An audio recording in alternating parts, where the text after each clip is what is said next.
Well, a couple weeks ago I finished the back two seats on this mud wagon. It's going to have 3 seats behind the driver. Well, I intended to make the front seat of these 3 the same as the back 2, just that reverse it so it would face backwards. But I've mentioned that I've looked at some more photos that some of you have sent, and I changed my mind. And that's what we're going to get into today.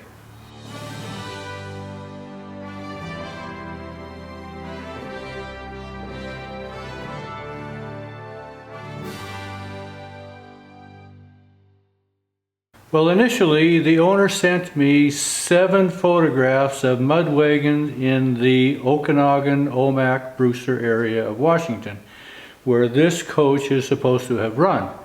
And we did filter down to 1 photograph that I've been using mainly as inspiration of trying to figure out how these few pieces go together again. Well, a lot of the challenge in this whole project has been to try to differentiate between what was original and what was done with repairs. And so far, we've kind of whittled out a lot of the repair work, and we're getting closer, I think. But the main picture that we've been using was from the right front view, and it appears as this young man is standing there with his hand on the front seat, and this young person, male or female, we don't know, looking around to face the camera. It appears that that front seat below the seat and the box side seems to be open. And that has puzzled me as to why. And I thought, well, maybe that is because it's been a repair. So without any real evidence contrary to that, I decided I would make the 3 seats all similar, but put this front seat facing backwards. But as you know, I've changed my mind a couple different times in this project, and I'm going to change my mind once again.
So this front seat now is what I've come to the conclusion as what its style was.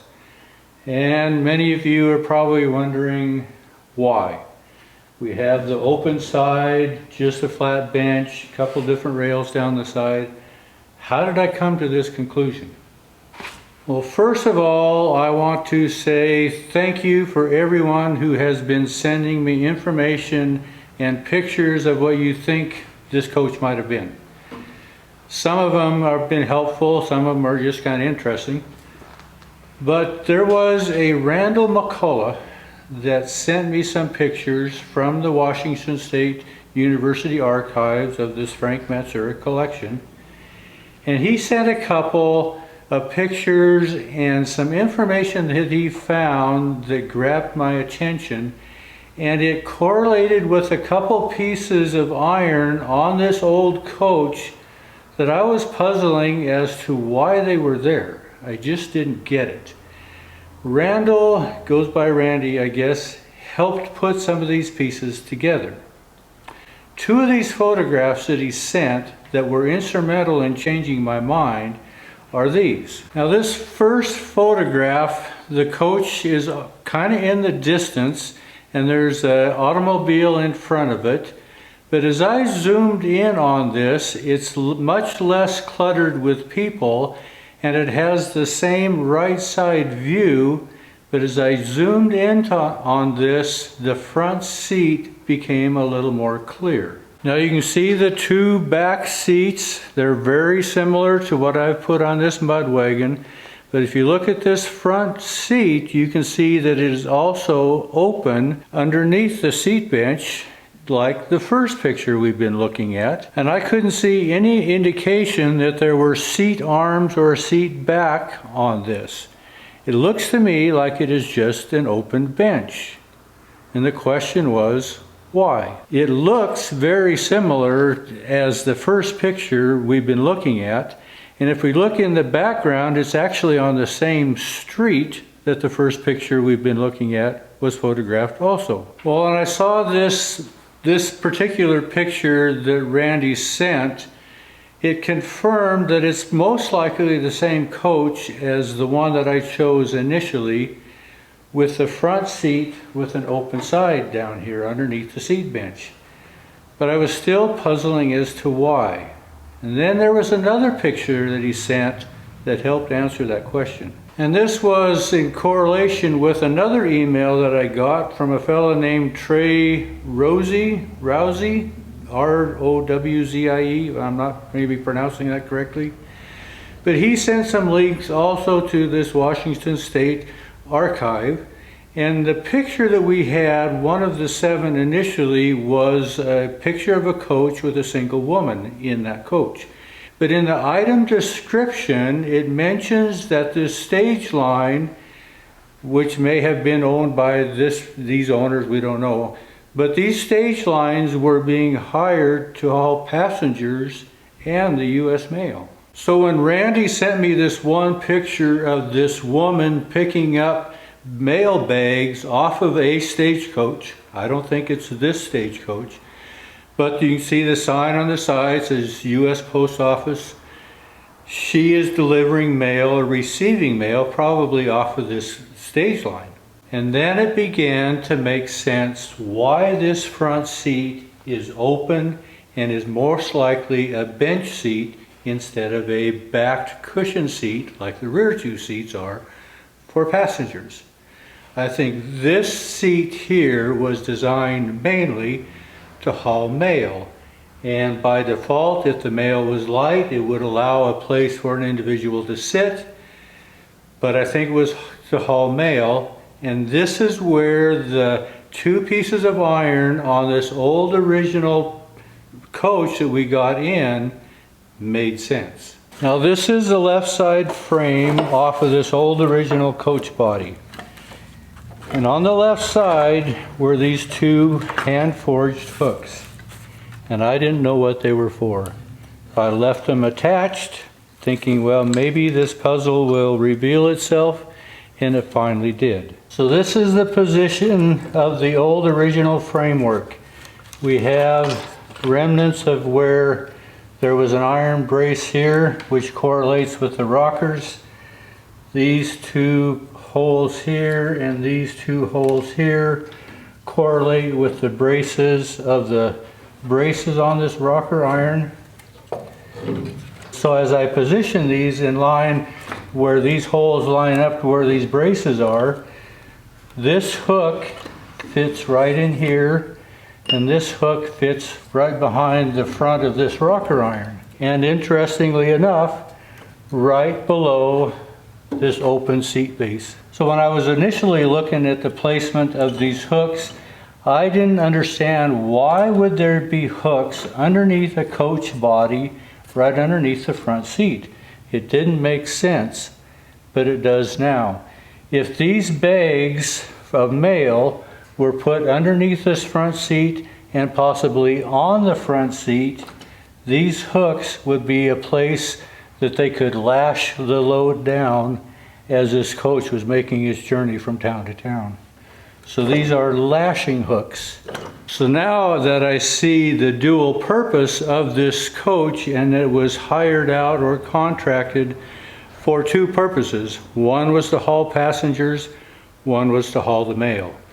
Now the boot that's in the back would be designated prominently for the passenger's luggage. Not saying that they couldn't put mail back there as well. But if this front end here was designed mainly for fulfilling the contract to haul the mail, this makes much more sense. If the mail was light, a passenger could ride here. To me, that makes a lot more sense. Now, why this was open, so the ropes can go underneath and around, on top, whatever is necessary to lash this load in place. So now that I see this part of the picture with a little different set of eyeballs, I can go ahead and take these hooks off and I'll run them through the sandblaster, clean them up. And then there's two different sizes here. One is 1 inch and one is 1 1/4 inches. The 1 1/4 inches has a little heavier hook. I'm going to make the two duplicate for the right side after this 1 1/4 inch pattern. And I'll just go ahead and put these both back on the left side where they were.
So these are the two original hooks that came off of the left side underneath this front bench seat, and they'll go underneath the frame like so.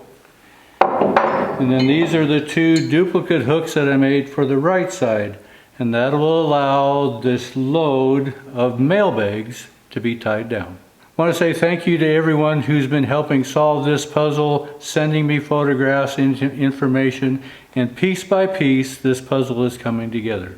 Appreciate you following along. Thanks for watching.